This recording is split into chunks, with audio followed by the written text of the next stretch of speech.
అందరికీ నమస్తే, welcome to శ్రీవల్లీస్ recipes. ఈరోజు వీడియోలో నేను చూపించే recipe restaurant style crispy and tasty fish pakodi.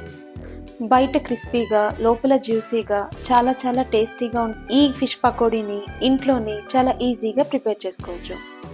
Recipe చూసే ముందు ఇంకా మన ఛానల్ని ఎవరైనా సబ్స్క్రైబ్ చేసుకోకుండా ఉంటే ప్లీజ్ సబ్స్క్రైబ్ చేసుకోండి. Let's start the recipe. ముందుగా ఈ పకోడీ కోసం 500 గ్రాముల బోన్లెస్ ఫిష్ని ఇలా చిన్న ముక్కలుగా కట్ చేసి తీసుకోవాలి.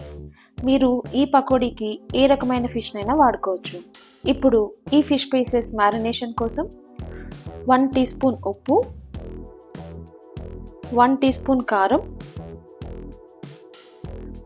పావు టీ స్పూన్ పసుపు, 1 టీ స్పూన్ ధనియాల పొడి, హాఫ్ టీ స్పూన్ జీలకర్ర పొడి, పావు టీ స్పూన్ మిరియాల పొడి, half teaspoon garam masala, అరచెక్క నిమ్మరసం. వీటన్నిటిని ఫిష్ పీసెస్కి పట్టేలా కలుపుకోవాలి.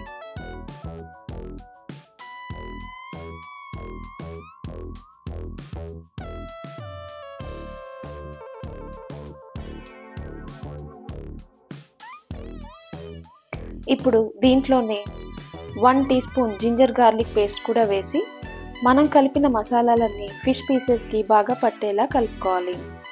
ఇలా కలిపిన ఫిష్ పీసెస్ని కనీసం ఒక 20 నిమిషాల పాటు మ్యారినేట్ చేసుకుంటే మసాలాలన్నీ లోపల దాకా వెళ్ళి ఫిష్ తినేటప్పుడు చాలా టేస్టీగా ఉంటుంది. 20 నిమిషాల తర్వాత ఇలా మ్యారినేట్ చేసుకున్న ఫిష్ పీసెస్కి 1.5 టేబుల్ స్పూన్ మైదా, 1 టీ స్పూన్ కార్న్ఫ్లోర్ వేసి పిండి అంతా ముక్కలకి పట్టేలా కలుపుకోవాలి.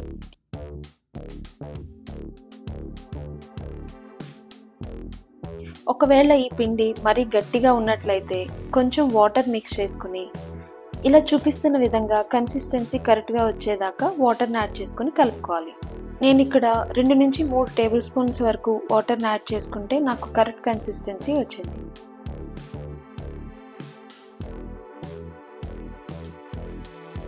ఇలా రెడీ చేసి పెట్టుకున్న ఫిష్ పీసెస్ని బాగా వేడిగా ఉన్న ఆయిల్లో వేసి ఫ్రై చేసుకోవాలి.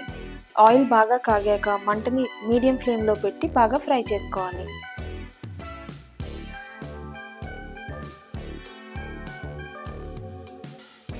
ఇక్కడ వాడిన ఆయిల్ మళ్ళీ వేరే వాటిలో వాడుకోవడానికి పనికిరాదు కాబట్టి తక్కువ ఆయిల్లో ఈ ఫిష్ పీసెస్ని ఫ్రై చేసుకోవాలి.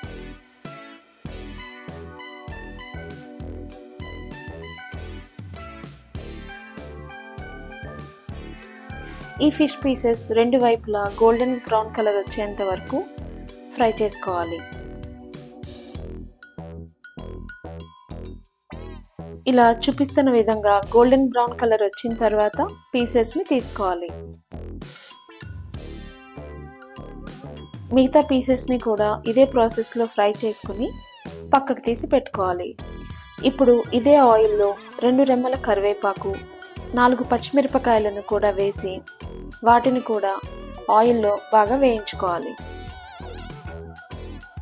ఇప్పుడు రెడీ అయిన ఫిష్ పీసెస్ పైన బాగా వేగిన కరివేపాకు, పచ్చిమిర్చిని కూడా వేసి ఆనియన్ అండ్ లెమన్తో సర్వ్ చేసుకుంటే crispy and tasty fish pakodi ready. మీరు కూడా ఈ రెసిపీని ట్రై చేసి మీకు ఎలా వచ్చిందో కమెంట్ సెక్షన్లో మెన్షన్ చేయండి. ఈ వీడియో నచ్చితే లైక్ చేసి మీ ఫ్రెండ్స్ అండ్ ఫ్యామిలీ మెంబర్స్కి షేర్ చేయండి. అలానే ఛానల్ని సబ్స్క్రైబ్ చేసుకోవడం మర్చిపోవద్దు. మరొక మంచి వీడియోతో మీ ముందుకు వస్తాను. అంతవరకు థ్యాంక్ యూ.